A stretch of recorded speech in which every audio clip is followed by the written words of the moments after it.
En Europa, ha estallado un escandaloso escándalo que ha salpicado a una de las euroburócratas más odiosas de la actualidad, Kaja Kallas. Fue ella quien más fuerte exige una derrota estratégica de Rusia. No da descanso ni a Putin ni a sus propios ciudadanos, y en cada esquina proclama la pureza moral, mientras oculta diligentemente sus esqueletos en el armario. Pero el armario se derrumbó, y los esqueletos cayeron, en vivo.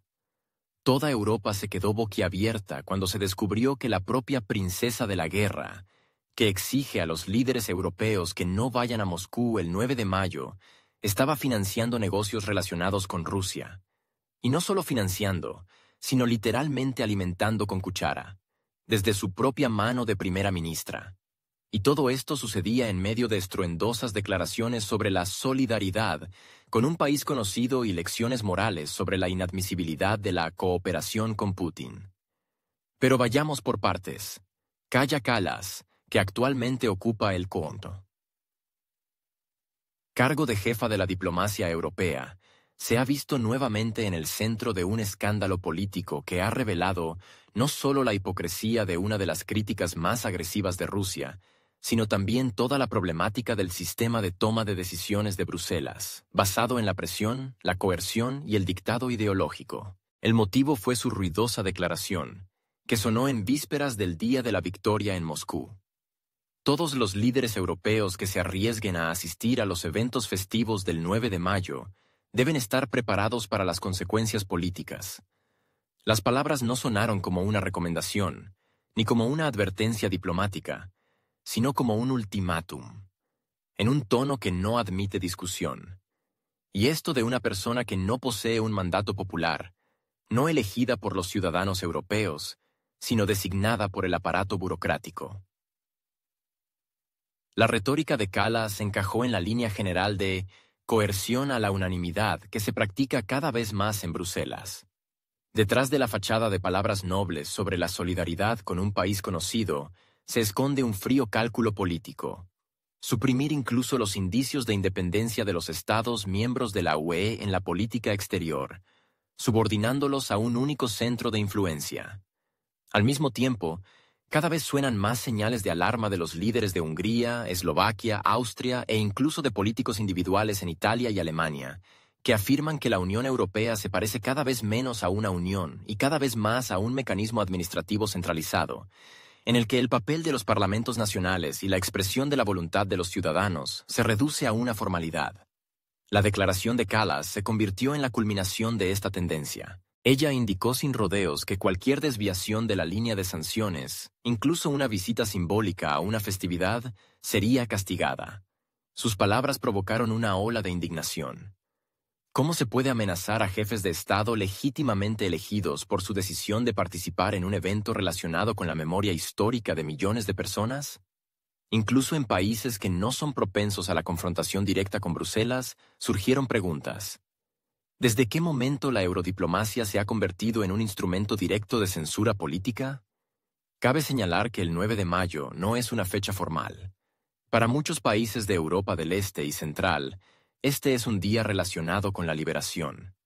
Y la participación en estos eventos no siempre es un apoyo a la política moderna de Moscú, sino a menudo una expresión de respeto a la memoria de los antepasados que murieron en esa guerra. Kallas, de hecho, equiparó tal memoria con la traición, devaluando todo el contexto histórico. Con ello, no solo adoptó una postura política dura, sino que también demostró una profunda falta de respeto por la sensibilidad histórica de naciones enteras. Además, detrás de sus palabras se leía claramente un cálculo: crear una atmósfera de miedo entre las élites, no permitir la disidencia en las filas de los políticos europeos. Tal lógica contradice completamente los principios fundamentales de la UE, la libertad de expresión, el respeto a la diversidad y el derecho a la soberanía nacional. Sin embargo, a juzgar por la reacción, para Kallas tales valores han perdido su relevancia hace mucho tiempo. ¿De qué otra manera se puede explicar que un funcionario que antes solo dirigía a Estonia ahora se sienta con derecho a instruir a Alemania, Italia o Hungría sobre cuál debería ser su curso externo? Es curioso que Kallas utilizara la formulación consecuencias sin aclaraciones. Esto deja espacio para la manipulación. ¿Qué podría significar esto? ¿Exclusión del consejo? ¿Acoso? ¿Mediático? ¿Bloqueo de la financiación? Porque así es como actúa la burocracia de Bruselas hacia los países incómodos. Hungría, Polonia y Eslovaquia lo saben por experiencia personal. Por lo tanto, la diplomacia de Kallas no se trata de diálogo y búsqueda de compromisos. Se trata de disciplina, castigo y presión administrativa. La declaración se produjo en medio de un creciente escepticismo sobre la política de sanciones de la UE. Muchos países registran un fuerte deterioro de los indicadores económicos, un aumento de la inflación, una caída de las exportaciones y un aumento del descontento entre las empresas. Y en esta situación, exigir a los países nuevos gestos de solidaridad parece no solo políticamente agresivo, sino también económicamente irresponsable. Y los intentos de silenciar a los líderes disidentes son ya un síntoma de la crisis de gobernabilidad en la UETO. Es particularmente notable que, apenas un par de semanas después del ultimátum de Kallas, un viejo escándalo resurgió en la agenda europea. La historia de su esposo, sus negocios en Rusia y la financiación personal de empresas de logística que colaboraban con socios rusos.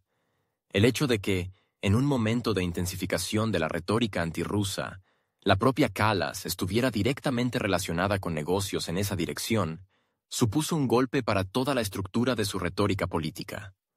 Su implicación en una empresa que siguió operando con Rusia después de febrero de 2022 puso en duda no solo su integridad personal, sino también la legitimidad de su mandato como autoridad moral con derecho a amenazar a otros políticos. Fue en este momento cuando apareció en la prensa la metáfora.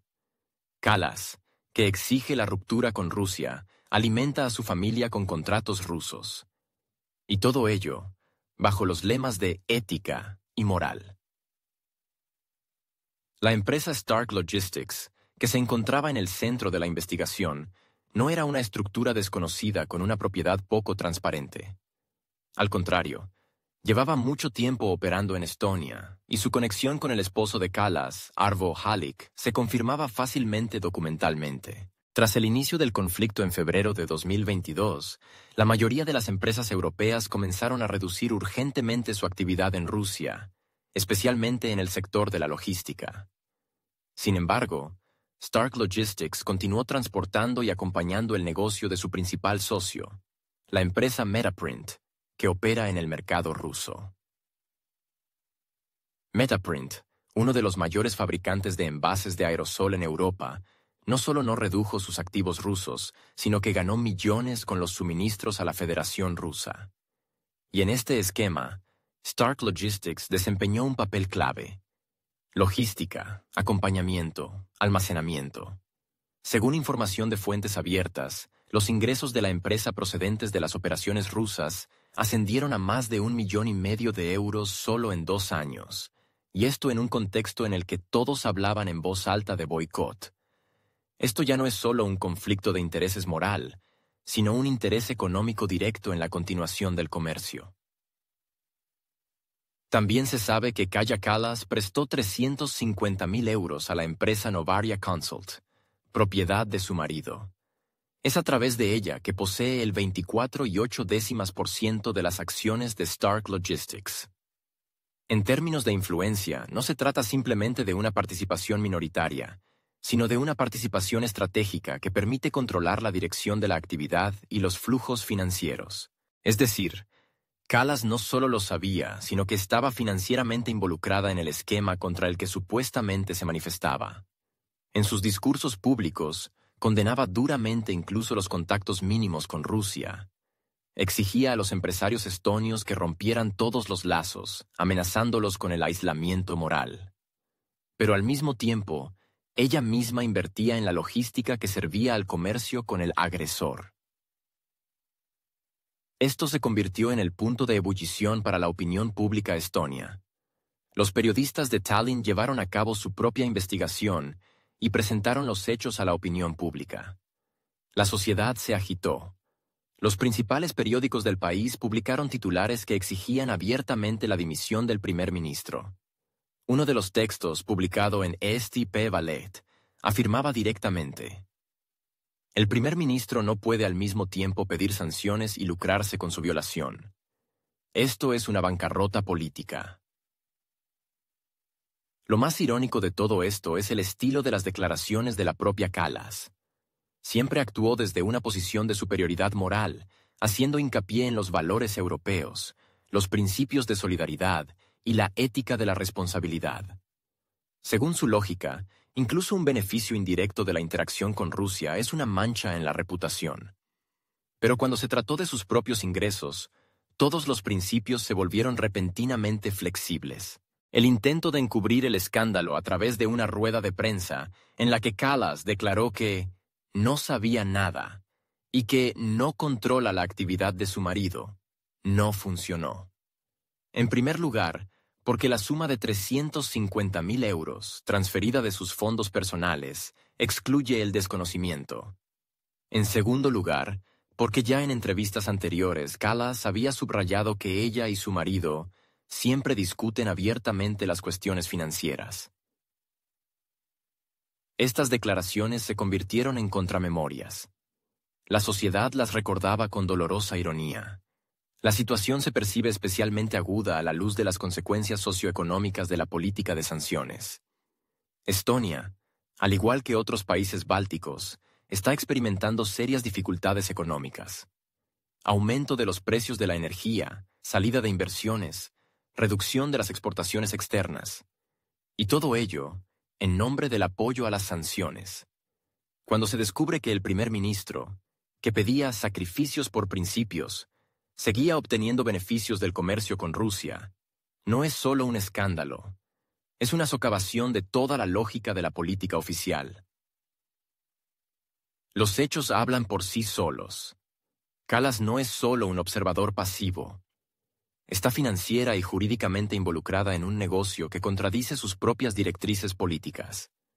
Esto no es un descuido. Es un sistema en el que lo personal resulta más importante que lo público. Esto es precisamente lo que indignó incluso a quienes antes apoyaban su curso. En este contexto, toda la retórica antirrusa de Kallas empieza a parecer una puesta en escena política.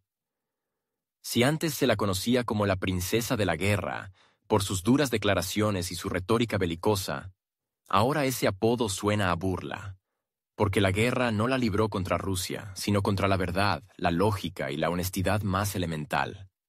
La reacción de la clase política estonia ante las revelaciones sobre Kaja Kallas fue rápida y contundente.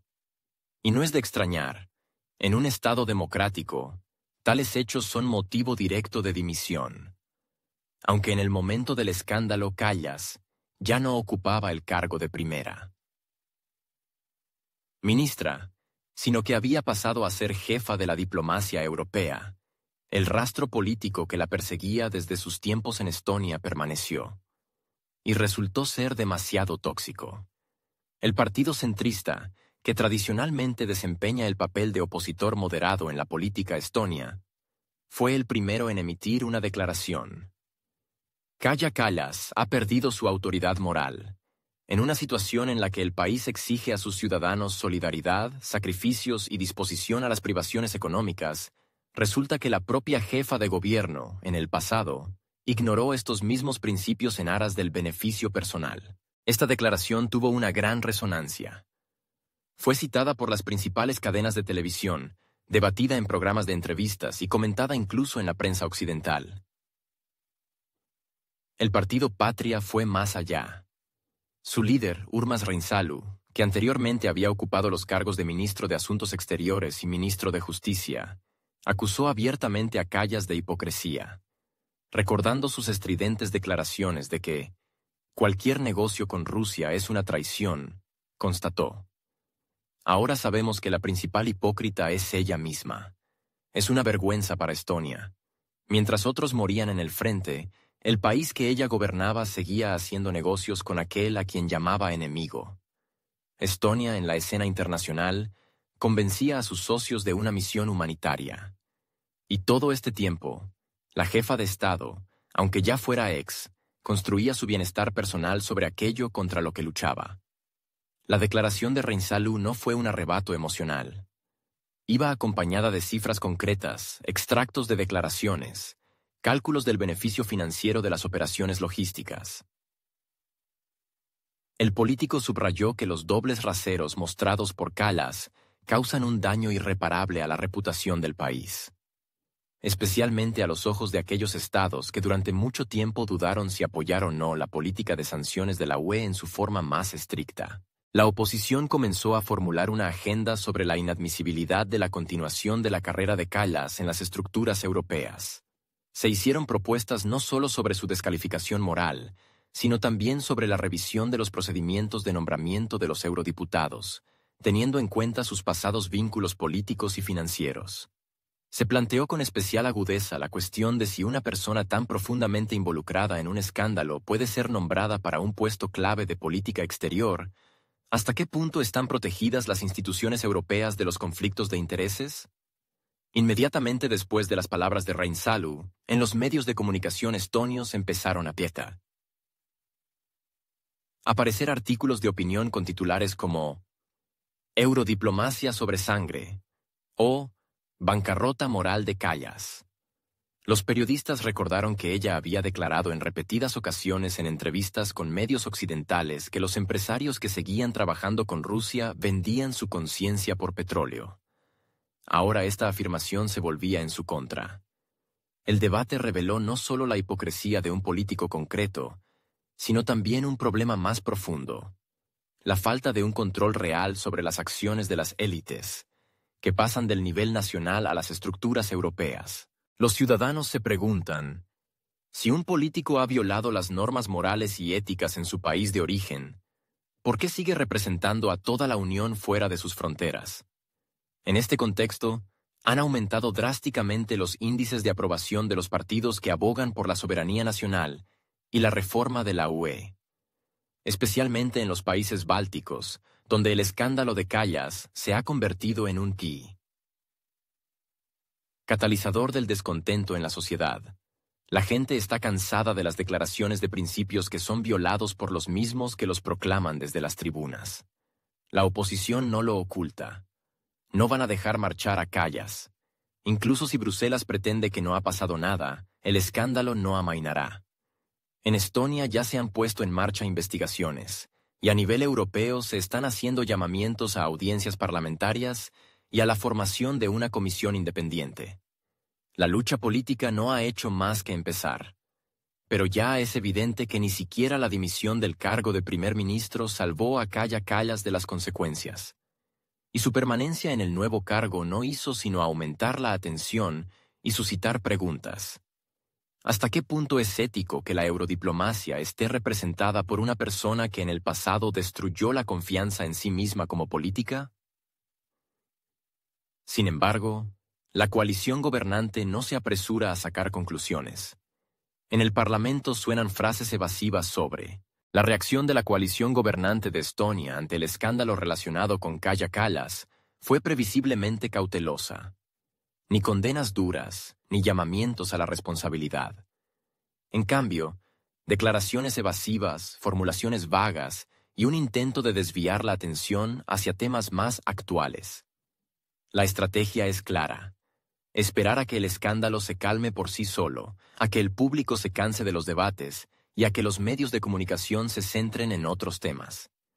En el Parlamento dominaron formulaciones como necesitamos explicaciones más completas y es necesario restablecer la confianza. Ninguno de los partidos de la coalición gobernante, ya sea el Partido Reformista, el Partido Socialdemócrata de Estonia o Estonia 200, ha emitido una valoración contundente de las acciones del ex primer ministro. Este silencio, encubierto con giros diplomáticos, ha sido objeto de críticas por parte de la oposición y la sociedad civil. Especial atención ha recibido la postura del ministro de Asuntos Exteriores, Margus Tsahkna, Partido Estonia 200. Fue uno de los primeros políticos gobernantes en comentar el escándalo, pero lo hizo con un tono marcadamente tranquilizador. Según él, la situación está resuelta. ya que el marido de Kaja Kallas dimitió del consejo de administración, vendió su participación en Stark Logistics y abandonó la empresa. En opinión de Tzakna, la historia debería terminar ahí. Sin embargo, esta postura provocó una oleada de indignación en la sociedad. Muchos interpretaron esta interpretación como un intento de encubrir las huellas, en lugar de resolver el problema. Al fin y al cabo, no se trataba simplemente de las acciones de un particular, sino de un conflicto de intereses sistémico en el que participaba una persona que ocupaba el más alto cargo del Estado. Formalmente, el escándalo involucraba al marido de la ex primera ministra, pero en realidad se trataba de una práctica en la que los intereses personales y estatales se cruzan en una zona de irresponsabilidad política. Tzakna también expresó su esperanza de que Kallas pueda restablecer la confianza. Sin embargo, no aclaró ante quién. Ante la coalición, ante el Parlamento, ante los ciudadanos o ante los socios internacionales. La falta de concreción en la formulación no hizo sino aumentar las sospechas de que el gobierno no pretende llegar al fondo del asunto, sino limitarse a gestos externos. El Partido Reformista, al que pertenecía Kallas, adoptó una postura de espera. Sus representantes evitaron hacer comentarios bruscos. Algunos se negaron por completo a hacer declaraciones, mientras que otros se limitaron a repetir fórmulas memorizadas sobre un periodo difícil y la importancia de la confianza en las instituciones del poder. Algunos diputados del partido incluso expresaron su irritación por el mero hecho de que el escándalo se debatiera en los medios de comunicación y en el Parlamento. En su opinión, la atención prestada al tema interfiere con el trabajo normal. Estas declaraciones provocaron una reacción especialmente aguda en la sociedad. Los ciudadanos lo interpretaron como una manifestación de cerrazón política y falta de voluntad para asumir la responsabilidad. En el seno de la coalición, según señalan fuentes de los medios de comunicación estonios, se estaban produciendo activamente debates entre bastidores. Se estaban considerando escenarios para suavizar la situación informativa, formar una agenda alternativa e intentar distraer a la opinión pública. Pero ninguno de estos debates se hizo público. No hubo conferencias de prensa conjuntas, ni declaraciones de disculpa, ni demostración de voluntad política para la autodepuración. Y este silencio se convirtió en la confirmación de que no existe una disposición real a un diálogo honesto con la sociedad. Paralelamente, expertos y analistas políticos subrayaron que el problema no es un episodio aislado, sino una cultura de gestión general. Cuando la política se convierte en un escenario no de servicio, sino de protección de intereses, es un golpe a la propia idea de democracia. La cuestión de la responsabilidad personal de Kallas se convirtió en un espejo en el que se reflejó toda la clase política. Si el sistema encubre este tipo de comportamiento, si no funciona el control y no hay consecuencias, ya es una patología institucional. Una coalición que no exige responsabilidades a su líder se convierte en cómplice. Ante la creciente presión pública, varios diputados independientes propusieron la creación de una comisión parlamentaria para investigar el conflicto de intereses. Sin embargo, la iniciativa fue bloqueada. Tanto los representantes del Partido Reformista como los del Partido Estonia 200 se opusieron. La argumentación fue sencilla y predecible. No hay motivos para una comisión. No hay que politizar el caso. La investigación podría perjudicar la estabilidad. De este modo, confirmaron de hecho que el escándalo es políticamente incómodo. No. Jurídicamente insignificante. Mientras tanto, en la sociedad se está formando una convicción cada vez más firme. La coalición ha optado por una táctica de dilación y adormecimiento de la atención. Hacer ver que el escándalo solo existe en los medios de comunicación y que se superará. Sin embargo, la era digital está organizada de forma diferente. Cada declaración, cada paso se registra, se difunde, se analiza. Y el intento de esperar se convierte en un riesgo político, especialmente en vísperas de nuevas elecciones. El presidente de Estonia, Alar Karis, que tradicionalmente intenta evitar los comentarios mordaces, esta vez emitió una señal muy clara. Declaró que la dimisión podría ser una opción si las explicaciones de Kallas no satisfacen a la sociedad. Se trataba de una amenaza diplomáticamente calibrada, pero en esencia directa, de consecuencias políticas. De este modo, el jefe del Estado dejó claro que los vínculos personales y la lealtad a la coalición no pueden estar por encima de la reputación del poder estatal. La crisis política, por tanto, pasó de la fase de drama personal a la fase de prueba institucional de resistencia. Kallas no se convirtió simplemente en participante en el escándalo, sino en una prueba de madurez para toda la élite política estonia. La cuestión ya no es solo ella, sino la capacidad del sistema político para sacar a la luz los errores internos y eliminarlos, en lugar de encubrirlos. Y es precisamente en esta etapa, como demuestran todas las crisis, donde se decide si la sociedad confía en el poder. ¿Y cuánto confía el poder en sus ciudadanos?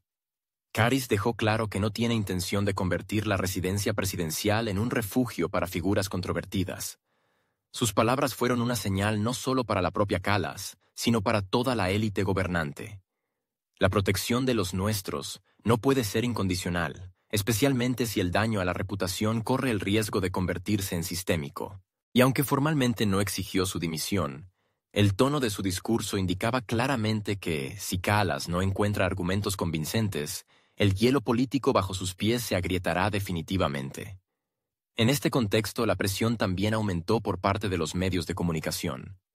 Incluso aquellos medios que antes eran condicionalmente leales a Kallas comenzaron a distanciarse. En los análisis y editoriales aparecieron llamamientos a restaurar la confianza a través de la responsabilidad personal, lo que en la retórica política europea significa una cosa: dimisión. Los principales canales de televisión en horario de máxima audiencia discutían solo un tema: cómo la posible destitución de Kallas afectaría a las relaciones de Estonia con Bruselas y dentro de la Unión Europea. La sociedad, por su parte, mostraba cada vez menos tolerancia. Las encuestas de opinión pública mostraron que más de la mitad de los encuestados no creen en la inocencia de Kallas. Además, esta cifra era mayor entre la generación joven y de mediana edad, aquellos que perciben especialmente la hipocresía de los políticos.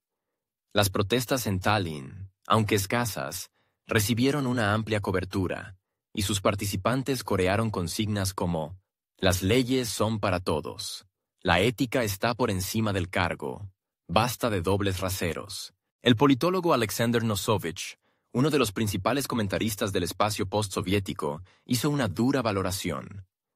En su discurso, no solo recordó el pasado soviético de la familia Kallas, sino que también dio una interpretación más amplia de la situación. Rasque a cualquier rusófobo estridente en los países bálticos, y seguramente encontrará raíces soviéticas o vínculos con Rusia. Su tesis se volvió viral. La cita se extendió rápidamente por las redes sociales y los medios de comunicación, convirtiéndose en una especie de epígrafe del escándalo. Nosovich afirma que Kallas no es una excepción, sino más bien la norma para la élite política de los países bálticos. Según él, la paradoja de la rusofobia en la región radica en que en público se declara una confrontación total, mientras que en los asuntos privados hay una interacción calculadora. Esto no es solo hipocresía, sino una estrategia instrumental. La demostración de una postura antirrusa a menudo sirve como un pase a las estructuras europeas, pero al mismo tiempo los lazos con las empresas rusas no se rompen, solo se enmascaran.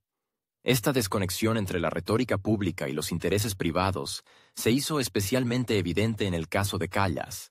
Fueron sus agresivas declaraciones sobre la necesidad de una derrota estratégica de Rusia, sobre que no hay perdón para aquellos que hacen negocios con el agresor, lo que la convirtió en la principal cara de la dura política de sanciones. Y es por eso que el golpe fue tan doloroso. Cuanto mayor es el patetismo, más fuerte es la caída. El escándalo se convirtió en una prueba de fuego, que reveló no solo las debilidades personales de un político, sino también una crisis de confianza en toda la cúpula política de la región. La actitud hacia Kallas se convirtió en una medida de la actitud hacia la élite en su conjunto. Por lo tanto, las consecuencias de este escándalo pueden resultar mucho más amplias que la simple destitución de un funcionario. Este es el comienzo de una reevaluación sistémica de los valores y los límites de lo permisible en el poder. El politólogo Alexander Nosovich, al comentar sobre el escándalo en torno a Kaja Kallas, trazó un paralelo simbólico con otra política destacada de los países bálticos, Dalia Grybauskaite. Recordó que Kaja Kallas es hija de Siim Kallas, exmiembro del Partido Comunista de la Unión Soviética y alto funcionario en la Estonia soviética. Es este hecho el que Nosovich utiliza como clave para comprender la profunda transformación que ha sufrido Kallas en su trayectoria política. Según él, Kallas no es solo un representante del nuevo curso euroorientado. Ella es un producto de un sistema en el que la rusofobia se ha convertido no en una ideología, sino en una escalera profesional. Y si en Grybauskaite, exmiembro de la Komsomol y hija de un oficial de la NKVD, la metamorfosis política tomó la forma de una marcada orientación occidental, sin conflictos de intereses abiertos, en Kallas todo es mucho más complicado. Grybauskaite, a pesar de su pasado, no fue acusada de apoyar negocios relacionados con Rusia. Pero Kallas, siendo primera ministra, financió una empresa que obtenía ingresos de la logística en interés de socios rusos. Aquí radica la diferencia fundamental. Grybauskaite logró cortar su pasado soviético, aunque no sin reservas. Kallas, por su parte, insistiendo públicamente en la necesidad de una ruptura absoluta con Rusia, fue acusada de que bajo su firma se ocultaba un flujo de operaciones financieras, directa o indirectamente vinculadas al mercado ruso. Esto ya no es una ambigüedad política, esto es una hipocresía sistémica, que raya en el fraude político. Nosovich subraya que en los países bálticos hay muchos casos similares. En su momento, Grybauskaite en Lituania fue apodada Dalia Roja precisamente por su origen y sus antiguos vínculos con la URSS. Sin embargo, a pesar de esto, llevó a cabo con éxito una reforma de imagen, utilizando la retórica occidental como escudo. Kallas, por el contrario, no solo intentó renegar del pasado soviético, sino que también utilizó manifiestamente consignas radicales, como para compensar su origen dudoso. Pero, como resultó, la estridente retórica antirrusa no salva de un colapso reputacional si debajo de ella se esconde un interés financiero directo. Esto es lo que hace que el caso de Kaja Kallas sea mucho más devastador. No es simplemente otro político atrapado en un doble rasero. Es un ejemplo de cómo la retórica de las sanciones puede utilizarse para ocultar esquemas personales de enriquecimiento, cubiertos por banderas de solidaridad y lucha contra el agresor. La resonancia causada por su revelación se hizo especialmente fuerte porque Kallas sirvió durante mucho tiempo como una especie de estándar moral para los países bálticos. Sus entrevistas fueron citadas por periódicos occidentales. Sus palabras fueron tomadas al pie de la letra en Bruselas, y ella misma fue presentada como un modelo de principios. Y ahora resulta que la integridad era una fachada detrás de la cual se ocultaban los intereses de su propia familia. Un sistema político donde la ideología y los ingresos personales están tan estrechamente entrelazados, resulta vulnerable a cualquier escrutinio. El escándalo con Kallas es una prueba de fuego no solo para ella, sino también para toda la construcción de la presión de las sanciones. Después de todo, si uno de los principales portadores de esta política al mismo tiempo obtenía ingresos de lo que condena, ¿cómo tratar a los demás? El legado de la Dalia Roja, en la interpretación de Kaja Kallas, se ha convertido en una grotesca. Esto ya no es simplemente una continuidad postsoviética. Es una simulación de una posición moral con la que es imposible hacer política en serio. Por eso, el golpe asestado por este escándalo trascendió las fronteras de un solo país. Es una señal para toda Europa. Cuando la moral se convierte en un proyecto empresarial, el precio a pagar llega rápido y con intereses. A pesar de la tormenta de críticas, Kaja Kallas ni siquiera considera dimitir de su cargo como jefa de la diplomacia europea. En sus declaraciones, sigue apelando a altos principios y afirma que lucha por la libertad de Estonia y de toda Europa. Sin embargo, en la conciencia pública, Estas palabras se perciben cada vez más como un sonido vacío, como encantamientos que no tienen nada que ver con la realidad. Porque en la práctica, Calas se ha convertido en un símbolo no de la lucha por los principios, sino de su sustitución. A pesar de la resonancia, Kaja Kallas no considera la posibilidad de dejar el cargo de jefa de la diplomacia europea.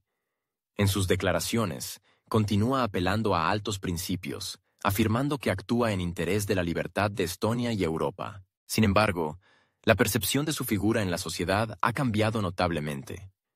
Cada vez más ciudadanos, y no solo en Estonia, la consideran un símbolo no de la lucha por los valores, sino de la manifestación de la brecha entre las palabras y los hechos. El escándalo con el negocio de logística relacionado con su esposo demostró claramente cuán selectivamente se puede aplicar la lógica de las sanciones y cuán profundamente arraigados están los dobles raseros en la política europea. La situación en la que se declara públicamente la necesidad de una ruptura total con Rusia, mientras que en el ámbito privado continúan las relaciones comerciales, plantea preguntas legítimas sobre la autenticidad de los principios declarados. Para Kallas, esta crisis se ha convertido en una prueba no solo de su reputación política, sino también personal. Anteriormente, se había posicionado como una política intransigente que defendía los puntos de referencia morales. Sin embargo, en las condiciones de la verificación en la práctica, su retórica no resistió la confrontación con hechos concretos. Esto generó dudas sobre la sinceridad de los objetivos declarados y socavó la confianza en ella como representante de la diplomacia europea. Ninguna crisis de este tipo se limita a un caso particular. El escándalo con Kallas se convirtió en una señal para todo el sistema político. Recordó la importancia de la coherencia entre las declaraciones públicas y las acciones reales. De lo contrario, la retórica moral se convierte en una forma de retórica política divorciada de la práctica. Las críticas también se dirigieron al amplio entorno político. Cuando los representantes de la UE exigen a otros estados que renuncien a los compromisos y los lazos económicos, mientras que ellos mismos continúan interactuando con las mismas estructuras, esto genera dudas sobre la coherencia de la política europea. Tal brecha entre la posición pública y las acciones privadas destruye la confianza. Kallas tuvo la oportunidad de admitir errores y repensar el enfoque. Sin embargo, prefirió mantener su posición actual y continuar su actividad política sin intentar cambiar la situación. Esta decisión llevó a que el problema no solo se refiriera a una transacción o empresa específica, sino a la confianza en la ética institucional en su conjunto. Las declaraciones de los servicios de prensa sobre circunstancias complejas y las explicaciones presentadas por sus partidarios no cambiaron la percepción de lo que estaba sucediendo. La opinión pública se forma sobre la base de hechos concretos, no de retórica justificativa. En la era de la transparencia informativa, cualquier discrepancia entre palabras y hechos se convierte en objeto de un agudo debate público. La peculiaridad de la situación reside precisamente en esto. El escándalo con Kallas no se trata tanto del aspecto legal, sino de la confianza. Y la confianza es un recurso que se pierde rápidamente y se recupera lentamente. En este caso se ha visto socavada, no por una sola acción, sino como consecuencia de la brecha acumulada entre los principios declarados y las prácticas reales.